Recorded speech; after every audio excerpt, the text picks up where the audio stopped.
આપણે બાફેલા વટાણા 1 બાઉલ લીધા છે મેં, પછી તમાલપત્ર, લવિંગ અને મરી, 3 લવિંગ, 4-5 મરી અને 1 તમાલપત્ર લીધું છે. એની બાજુમાં મેં સેવસળનો મસાલો લીધો છે, ટોમેટોની પ્યુરી લીધી છે, મરચાં લસણની પેસ્ટ લીધી છે અને અધકચરી પીસેલી ડુંગળી લીધી છે અને ડુંગર આપવા માટે મેં તમાલપત્ર અને કોલસો લીધો છે અને એ ઉપરાંત મારા રૂટીનના મસાલા છે. તો ચલો આપણે રેસીપી સ્ટાર્ટ કરીએ. Hi friends, welcome to quick and easy. Friends, આપણે વડોદરાનું અમારું સ્પેશિયલ સેવ ઉસળ બનાવવા જઈ રહી છું. આઈ હોપ કે તમને એ ગમશે. ફ્રેન્ડ્સ, સેવ ઉસળ તો તમે બધાએ ઘણું જ ખાધું હશે, બટ અત્યારે અહીંયા ટ્રેનમાં વડોદરામાં છે ચૂલા સેવ ઉસળ.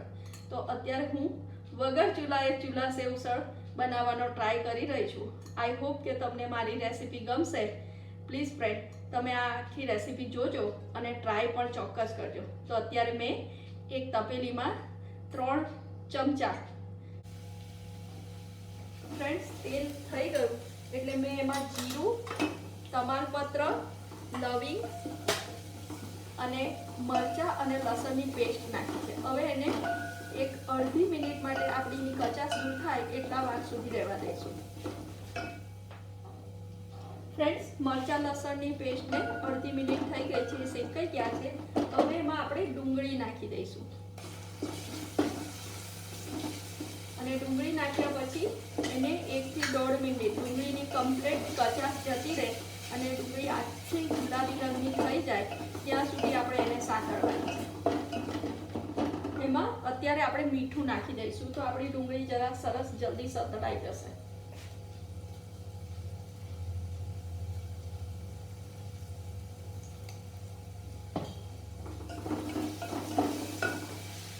હવે આપણે ડુંગળી સતળાવા આવી છે. હવે આ મસાલો શેકાય ને ત્યાં સુધી આપણે કોલસો ગરમ કરવા મૂકી દઈએ. હવે આ મારી ડુંગળી સંતળાઈ છે. એમાં હવે થોડું કાશ્મીરી લાલ મરચું નાખીશ, જેનાથી સેવ ઉસળનો કલર એકદમ લાલ આવે. પછી બાકીના મસાલા આપણે પછી કરીશું. ફક્ત થોડું આ કાશ્મીરી લાલ મરચું નાખીશું. એ થઈ જાય અને 5-1 સેકન્ડ પછી આપણે આ ટોમેટો પ્યુરી નાખી દઈશું.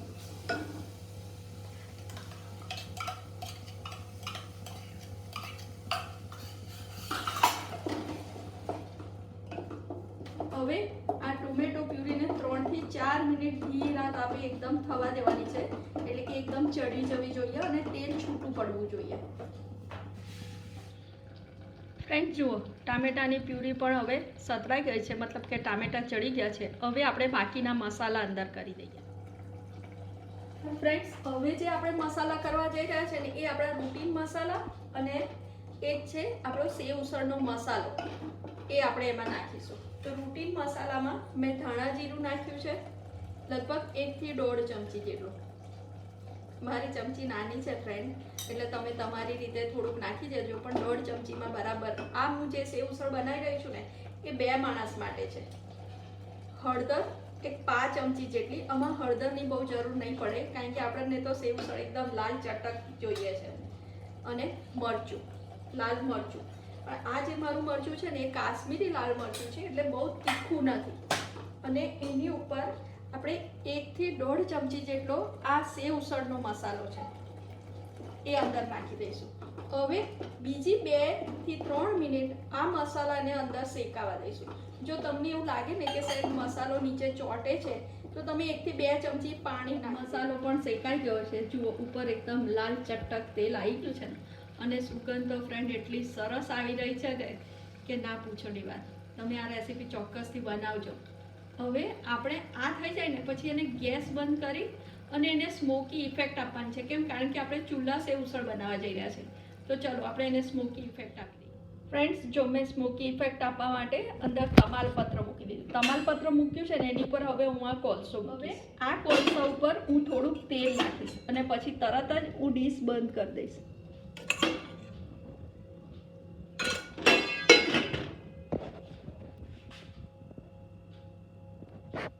બસ હવે આને 5 મિનિટ રહેવા દેવાનું છે.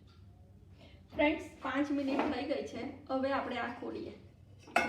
જો હવે કોલસો અને તમાલપત્ર તમારે સાઈડ ઉપર કાઢી લેવાનું છે અને ફરી હવે ગેસ ચાલુ કરવાનો છે.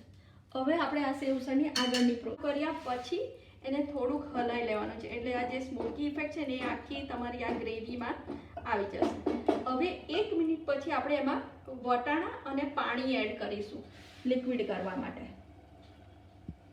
ફ્રેન્ડ્સ 1 મિનિટ થઈ ગઈ છે ટૂંકાર આપ્યા પછી પણ, અને આપણો મસાલો એકદમ સરસ સ્મોકી ઇફેક્ટવાળી સુગંધ આવી રહી છે. હવે એમાં આપણે 1.5 વાડકી જેટલું પાણી એડ કરી દઈશું.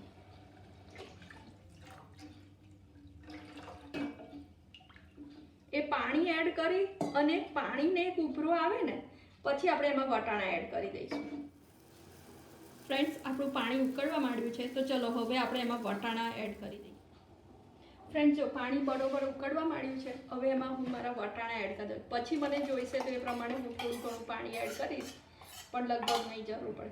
ફ્રેન્ડ્સ હવે જે લોકો લસણ ડુંગળી નથી ખાતા અને એમણે આ ચૂલા સેવ ઉસળ બનાવવું છે, તો એમણે શું કરવાનું છે, લસણ અને ડુંગળી સ્કીપ કરી દેવાની છે. પણ તમે જ્યારે ટમેટો પ્યુરી બનાવો ને ત્યારે તેમાં 1-2 ચમચી ચણાનો લોટ નાખી અને મિક્સરમાં ગ્રાઇન્ડ કરી દેજો, અને પછી વઘાર કરીને તમે એ પ્યુરીને સાતળજો અને બાકીના રૂટીન મસાલા એમના એમ જ કરજો, તો પણ તમારું સેવ ઉસળ સરસ તૈયાર થઈ જશે.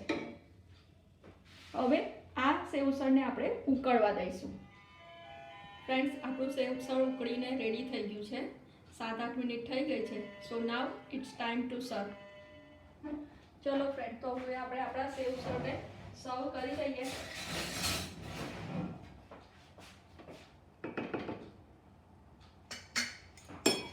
હવે ગેસ બંધ કરી દઈશું.